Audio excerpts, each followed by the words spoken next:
यासारखी सीएससी जी आर आणि शेती या युट्यूब चॅनलमध्ये आपल्या सर्वांचे परत एकदा सर स्वागत आहे. 11वी प्रवेशासाठी आपल्याला ऑनलाईन अर्ज कसा करायचा, रजिस्ट्रेशनचा पहिला टप्पा आपल्याला कसा पूर्ण करायचा याची माहिती आपण A to Z या ठिकाणी पाहणार आहोत.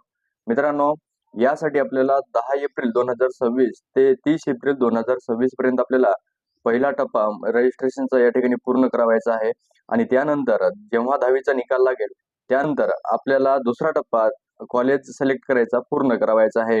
मित्रांनो, हे रजिस्ट्रेशन आपल्याला कसं पूर्ण करायचे याची माहिती आपण या व्हिडिओमध्ये पाहणार आहोत. तर व्हिडिओ शेवटपर्यंत पूर्ण पहा आणि चॅनलवर जर का नवीन असेल तर चॅनलला सबस्क्राईब करा आणि सोबत दिलेल्या बेल आयकॉन बटनावर क्लिक करा, जेणेकरून आपल्याला अशाच प्रकारचे नवनवीन अपडेट आणि इतर काही माहिती आपल्यापर्यंत वेळोवेळी पोहोचत राहतील. तर व्हिडिओ शेवटपर्यंत पूर्ण पहा. याची लिंक आपल्या डिस्क्रिप्शनमध्ये दिलेली आहे. स्टुडंट रजिस्ट्रेशन या ऑप्शनवरती क्लिक करायचं आहे आणि त्यानंतर ॲप्लिकंट 10th स्कूल एरियाज त्या ठिकाणी विथिन महाराष्ट्र स्टेट निवडायचं आहे आणि त्यानंतर ॲप्लिकंट स्टेटस याच्यामध्ये फ्रेशरवर क्लिक करायचं आहे. यानंतर आपल्या 10वीचा जो बोर्ड आहे तो निवडायचा आहे. कुणाचं CBSE SSC जे आहे ते आपल्याला त्या ठिकाणी सिलेक्ट करायचं आहे आणि यानंतर 10वी एक्झामिनेशन डिटेल्समध्ये आपल्याला आपला सीट नंबर 10वीचा त्या ठिकाणी टाकायचा आहे आणि त्यानंतर मदर नेममध्ये आपल्या आईचं नावाची स्पेलिंग आपल्याला त्या ठिकाणी टाकायची आहे.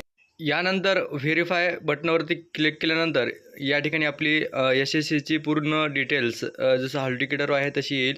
येस करेक्टवरती आपल्याला त्या ठिकाणी क्लिक करायचं आहे आणि यानंतर मंथ ऑफ एक्झामिनेशनमध्ये आपल्याला मार्च त्या ठिकाणी सिलेक्ट करायचा आहे, मार्चचा महिना, आणि त्याखाली आपलं नाव येईल. त्यानंतर मोबाईल नंबर त्या ठिकाणी आपल्याला टाकायचा आहे. मोबाईल नंबर हे आपल्याला त्या ठिकाणी अचूक टाकायचा आहे, कारण त्यावरती आपल्याला त्या ठिकाणी SMS येतील, रजिस्ट्रेशनचा नंबर, पासवर्ड, जे काही पुढील अपडेट आहेत त्या मोबाईलवरती येतील.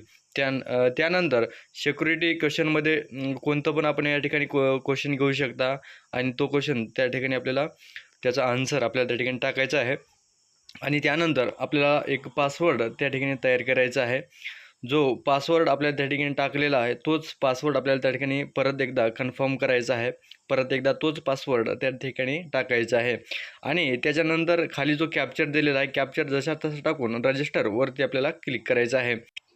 यानंतर आपला ID आणि पासवर्ड मोबाईलद्वारे SMS द्वारे येईल मोबाईलवरती आणि त्यानंतर पण आपल्याला या ठिकाणी प्रिंट दाखवाल. ती प्रिंट आपल्याला त्या ठिकाणी घ्यायची आहे आणि लॉग इन ID आणि पासवर्ड टाकून कॅप्चर जो दिलेला आहे तो कॅप्चर आपल्याला त्या ठिकाणी टाकून आपल्याला या ठिकाणी लॉग इन करायचं आहे आणि लॉग इन झाल्यानंतर आपण या ठिकाणी पाहू शकता आपली पूर्ण डिटेल्स या ठिकाणी आलेली आहे. आपलं नाव त्या ठिकाणी येईल आणि त्यानंतर वरी जे डॉट दिलेले आहेत पर्सनल डिटेल्सवरती त्यावरती आपल्याला क्लिक करायचं आहे आणि पार्ट 1मध्ये रजिस्ट्रेशन डिटेल्सवरती क्लिक करायचं आहे. यानंतर नेक्स्टवर क्लिक करा आणि त्यानंतर डेट ऑफ बर्थ, जेंडर आणि शाळा निवडा. त्यानंतर नेक्स्टवर क्लिक करा आणि या ठिकाणी आपला ॲड्रेस जो आहे तो टाका, पिनकोड टाका आणि त्यानंतर स्टेट आपल्याला त्या ठिकाणी निवडा. जो आपला स्टेट आहे तो महाराष्ट्रात निवडा आणि त्यानंतर डिस्ट्रिक्टमध्ये आपला जिल्हा निवडा आणि त्यानंतर ब्लॉकमध्ये आपला जो तहसील तालुका आहे तो निवडा आणि त्यानंतर सिटी, टाउन, विलेजमध्ये आपलं गाव त्या ठिकाणी टाका आणि यानंतर जो मोबाईल नंबर आहे तो मोबाईल नंबर त्या ठिकाणी ऑटोमॅटिक येईल. त्यानंतर आपल्याला सेव्ह अँड नेक्स्ट या बटनावरती आपल्याला क्लिक करायचं आहे आणि यानंतर आपली ती या ठिकाणी कॅटेगरी टाकायची आहे. ओपन जी काही आपली कॅटेगरी आहे ती कॅटेगरी त्या ठिकाणी सिलेक्ट करायची आहे आपल्याला.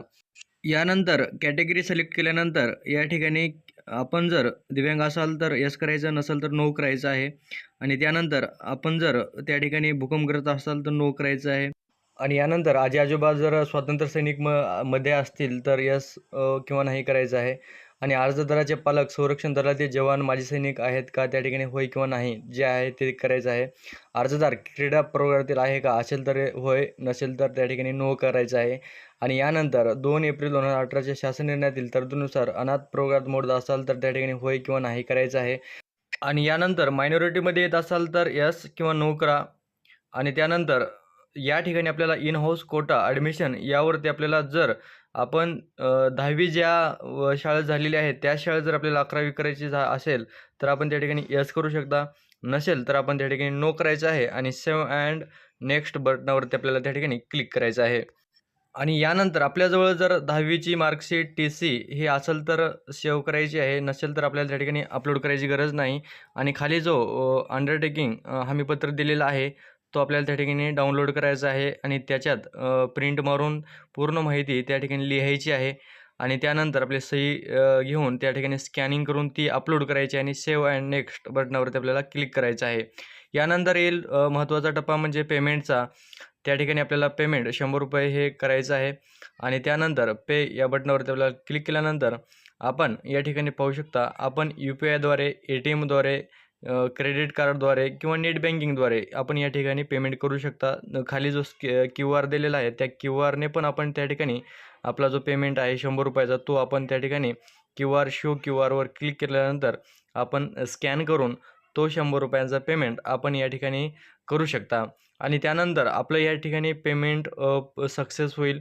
त्या पेमेंटची प्रिंट आपल्याला त्या ठिकाणी घ्यायची आहे. प्रिंट ती डाउनलोड करायची आहे आणि नेक्स्टवर क्लिक केल्यानंतर आपलं अशा प्रकारे या ठिकाणी रजिस्ट्रेशन पूर्ण होईल. रजिस्ट्रेशनचा पहिला टप्पा या ठिकाणी पूर्ण झालेला आहे आणि अशा प्रकारे आपलं पेमेंट या ठिकाणी सक्सेस झालेलं आहे. नेक्स्ट करायचं आपल्याला या ठिकाणी. नेक्स्ट केल्यानंतर आपण या ठिकाणी पाहू शकता आपली जी माहिती आहे पूर्ण डिटेल्स या ठिकाणी आलेली आहे आणि खाली स्क्रोल केल्यानंतर आपण या ठिकाणी क्लिक केल्यानंतर आपलं जी लॉक आहे तो लॉक या ठिकाणी होणार नाही, कारण रजिस्ट्रेशन कंप्लीट झालेलं आहे. निकालच्या नंतरच त्या ठिकाणी लॉक होईल आणि त्यानंतरचा जो सेकंड टप्पा आहे तो आपल्याला रिझल्ट लागल्यानंतर पूर्ण होईल. त्यानंतर सेकंड टप्पा पण आपण ऑनलाईन अर्ज कसा करायचा ही पण माहिती घेऊ. अशा प्रकारची महत्त्वपूर्ण अपडेट आपण या ठिकाणी घेतलेली आहे. अशाच प्रकारच्या नवनवीन अपडेट आणि इतर काही माहितीसह लवकरच भेटूया. तोपर्यंत धन्यवाद.